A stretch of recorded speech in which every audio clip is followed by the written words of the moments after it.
Good morning and welcome to the new episode of Dr. Lamba's Awakening. Recently in India we saw a lot of noise being created and people of all sorts were criticizing a scheme by the Indian government about the recruitment systems because the new scheme envisages a short-term induction, pay them handsomely and then let them go out in the open field. As a matter of fact, it was an attempt at creating citizens' army, an army, the peacetime, which is fully disciplined and can be called upon. But then, of course, 25% or more could be deemed to be fit for a regular appointment after 4 years. It's an excellent scheme. Anyway, they were called letter criticism. And I feel that the scheme is so good that it should be extended even to the civilian all India services. Now I know this is going to be pretty alarming for the people who were critical of that, but then the facts cannot be ignored. The real issues cannot be put in the cold storage. This Agnipath scheme for the armed forces wants to make the leaner force without compromising their combat capability. So why not do the same that the bureaucracy, which is a bloated animal in India, huge bureaucracy. There were 11 ministries when India became independent. Now there are more than 60. And the way people have been recruited, and most of them have duplication jobs. Mostly it was an undeclared US spoil system. Any minister who comes would like to have his own people. And if we can have a leaner bureaucracy, it will save money, it will remove the remplissage, the garbage in that bureaucracy, and make it an excellently capable one, and without increasing costs. And then those people who are been exposed to the bureaucratic system would understand it, and that gap would be reduced. I know there are a number of arguments, and I could envisage some of them. I could envisage that the responsibilities keep on increasing, and that helps expansion of civil service. Fine, if that's required, you absorb not 20%, not 25%, 30%, 40%, but a sizable number goes back. Then the present government activities cover much wider spectrum. The welfare schemes are being undertaken. So to cope with the increasing responsibility, there has to be expansion. That's all right. I'm not saying don't expand it if the need is there, but the percentage of the people who are continuing should be reduced. And then another very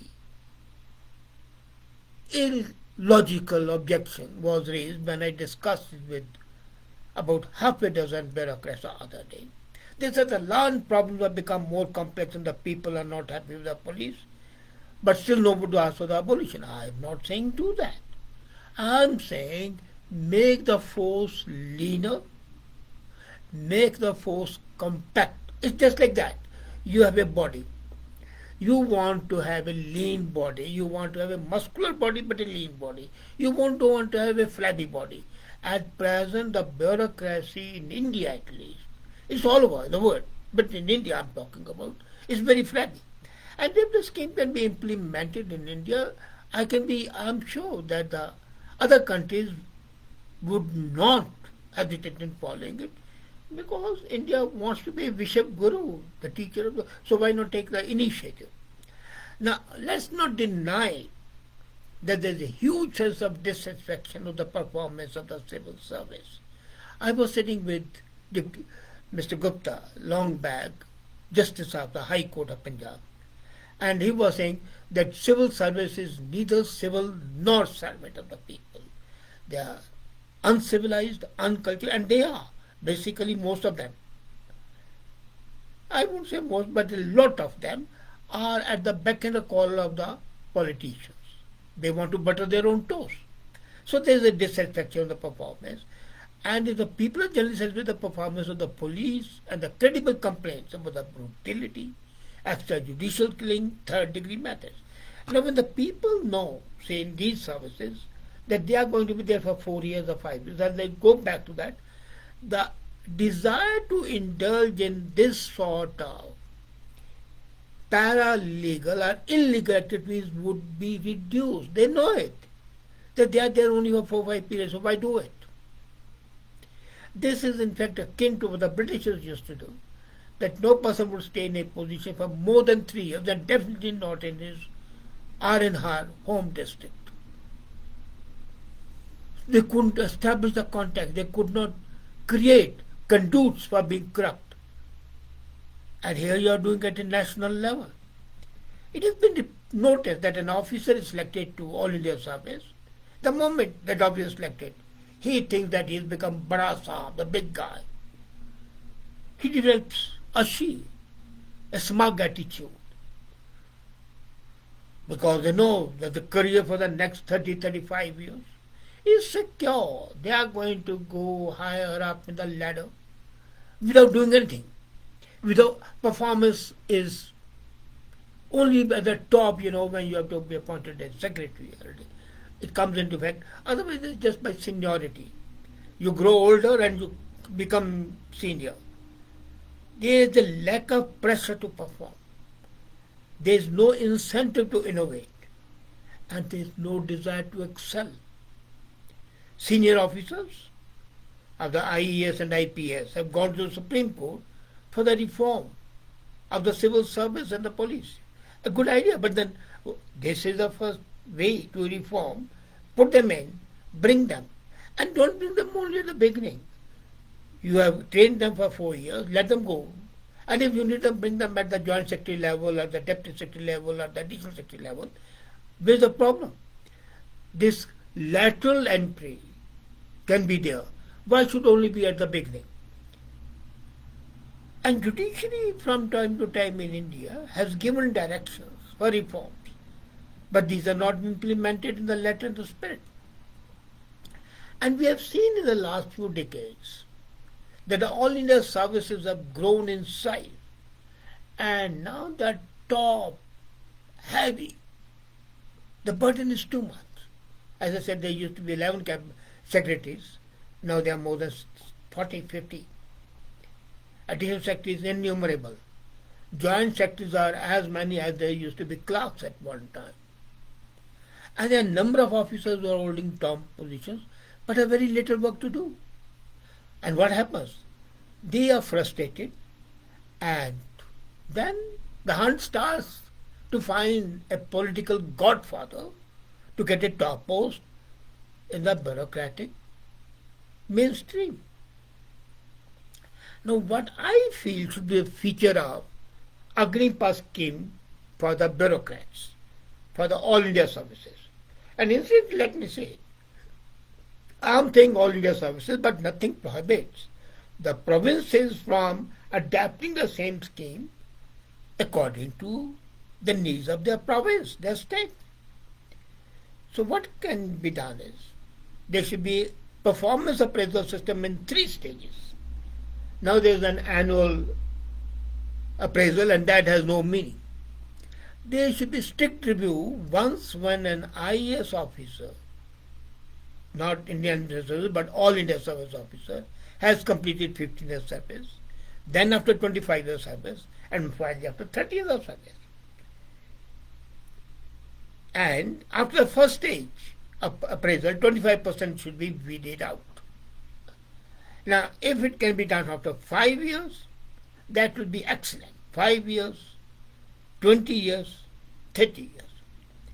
And after the first stage, 25% should be weeded out. At the second stage, 15% should be weeded out.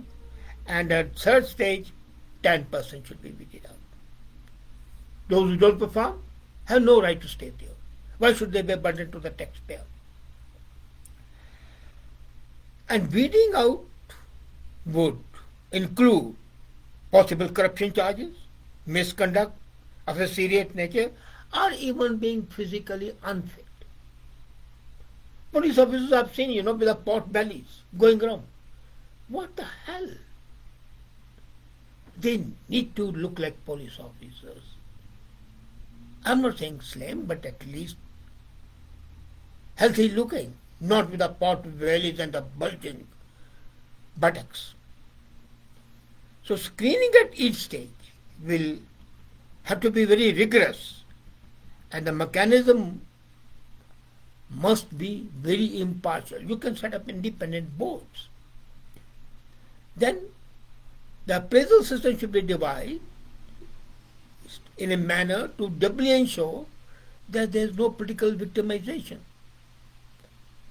And at the three stages they can be given a copper handshake, a silver handshake, and a golden handshake. And then the whole world is their field. Let them go and work over there. Then there should be panel for weeding out these comparatively not so competent people. I'm not saying inefficient, but it's always comparative. A person is highly competent, the second person may not be that competent. So this panel can be the retired judges of the Supreme Court and High Court, officers of the impeccable integrity drawn from the different services. There are people like that. And I admire them. I remember the secretaries like Gotra, the Foreign Secretary. I remember L.P. Singh, the Home Secretary. People like that. T.N. Kaul. Impact. Haksar Sahab, my boss. I admire them. So these officers of impeccable integrity, drawn from the various services, and then the distinguished members of the civil society, and the representatives of the state government all over the country.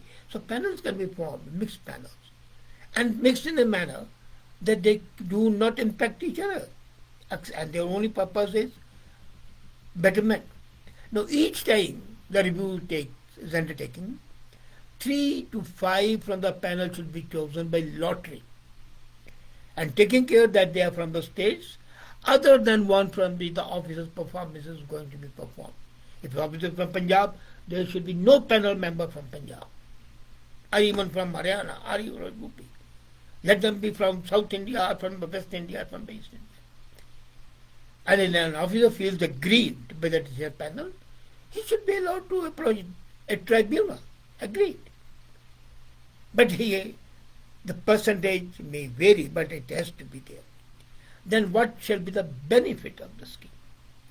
This periodic trimming of services would ensure that the officers become performance-oriented, acquire new skills and a flair for innovation.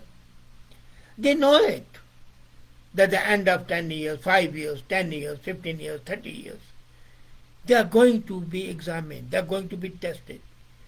And if they don't show absolutely innovative skills, if they don't learn the new skills, if they don't have the resilience,